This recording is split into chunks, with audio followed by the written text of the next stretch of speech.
Welcome back, guys. So today I just want to talk about some of the things from my other video. I was talking about a trip that I'd went on, and I was talking about that because I plan on going on another one, and I wanted to make everyone aware of the next one so that they could make sure that if they wanted to keep tabs on it, they would at least know that it's coming. Um, now that I got that out of the way, this video I'm gonna go ahead and I'm gonna focus on meditation. So I think that meditation is a very useful thing that almost anybody can enjoy. I don't think it's for everyone, but I think that it's something that a vast majority of people could get under because it's not attached to a religion. It's not attached to a doctrine or dogmas or any of that sort of thing. It's it's a standalone way to train your mind. And we all got a mind. So it's just to the degree in which you want to have control of it. That's really all that it counts on. Okay. So I believe that a misconception that is commonly had about meditation from the people I've talked to is that meditation is a method to stop your thoughts. That is not true. Meditation can help create gaps of silence in between your thoughts, but it cannot remove thoughts altogether because language is an integral part of the way we identify ourselves with the world. Because ever since we were young, every single item had a nameplate over top of it. But before we were just aware of them, and before we had language, it was very hard for our consciousness to create a thought that was probably not in picture or sense. It would just be feeling, sense, and imagery. It wouldn't be attached to any words because language is a human construct. So without being integrated into that external human creation, you wouldn't have those influences. It's not an essential part of life. There's so many different languages. So the way you're thinking is just one of infinite ways to perceive the world. It's just the eyes we look through.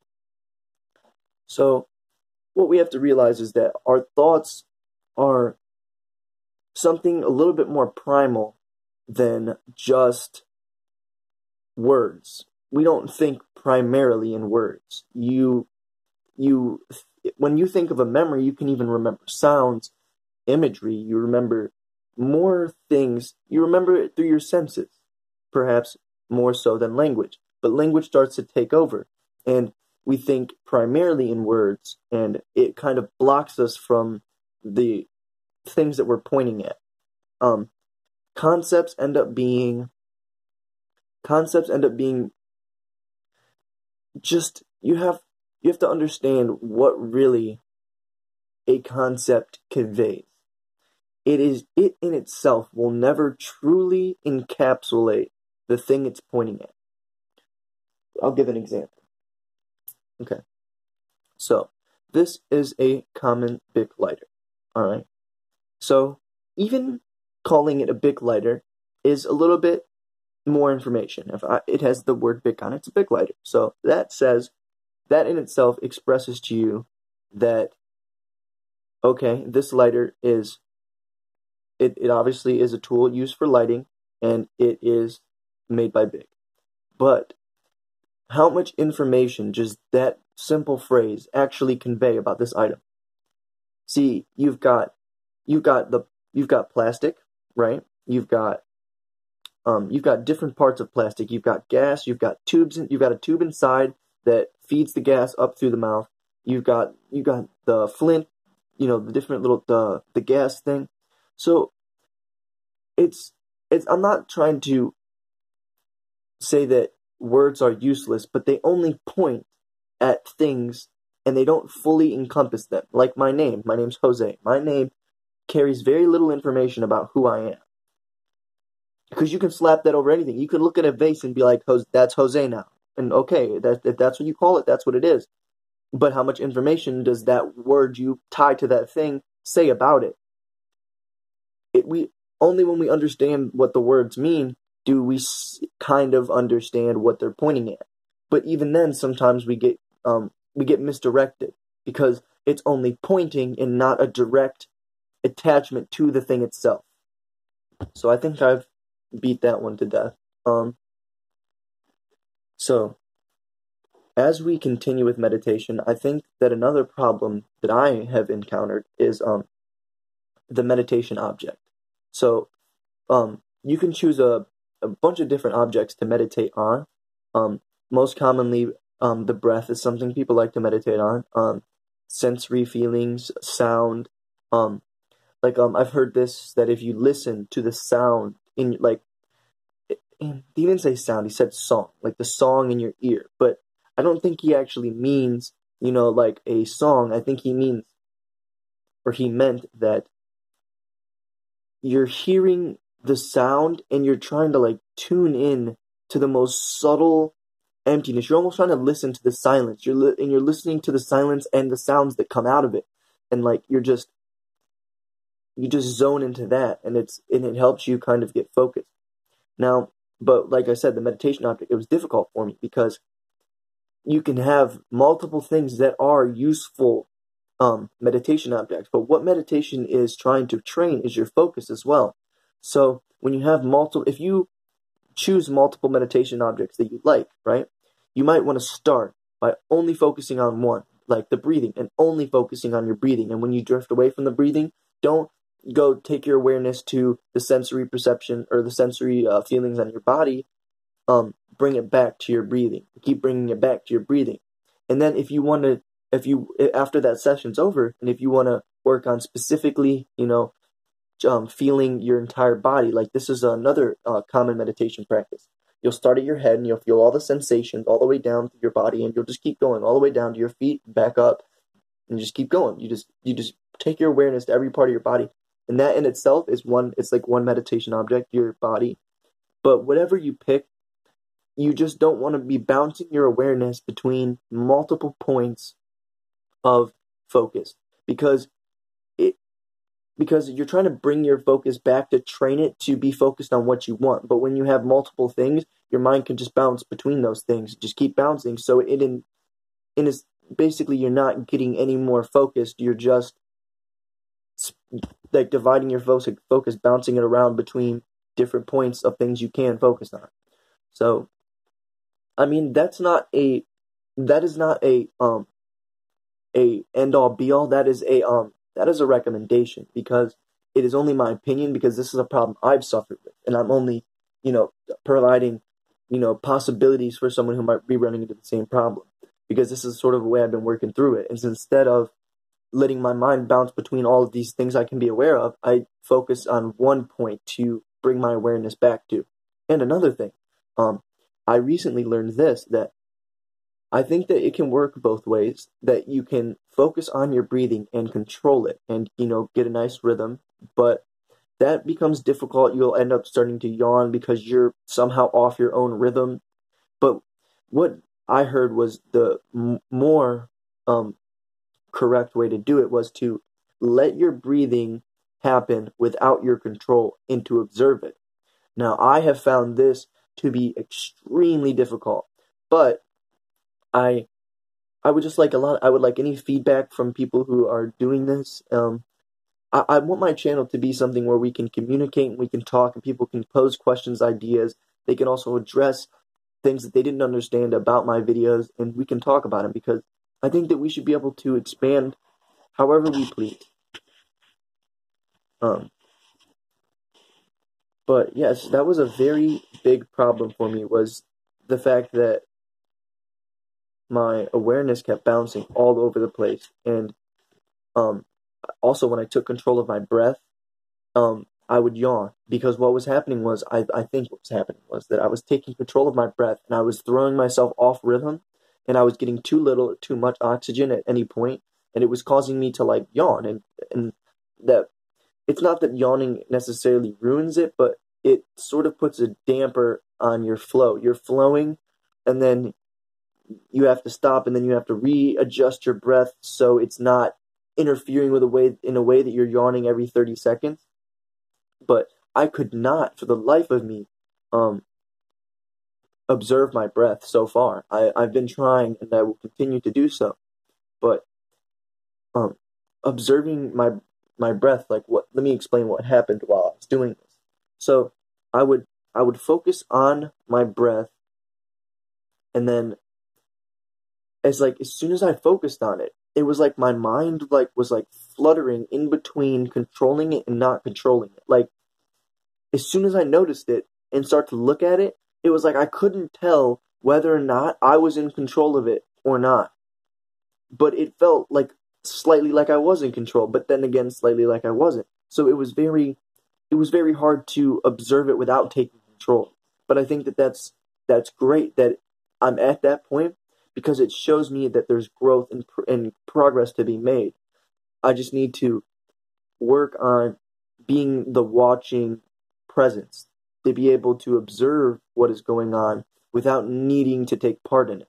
Or, and I don't even know if it's an unconscious thing or if it's consciously being done. It feels very strange to honestly talk about, because it feels so strange when it occurs, because I couldn't tell you if it was conscious or unconscious, what the breathing. I'm looking at it and it feels simultaneously like both. It seems like I'm consciously breathing and not breathing consciously at the same time, and it's very intriguing to me. But I don't want to talk endlessly about things that are non-relative. So meditation is a subject that is pretty expansive, because it can refer to so many different techniques, and every technique is not for everybody. Every method is not for everybody, and you've really got to play around. And I think that going about this with a not expecting anything, in a playful manner. I think that in order to get the most out of these practices is to not expect anything from them, to not to let them simply be as they are and let them shape you in the way that they shape you.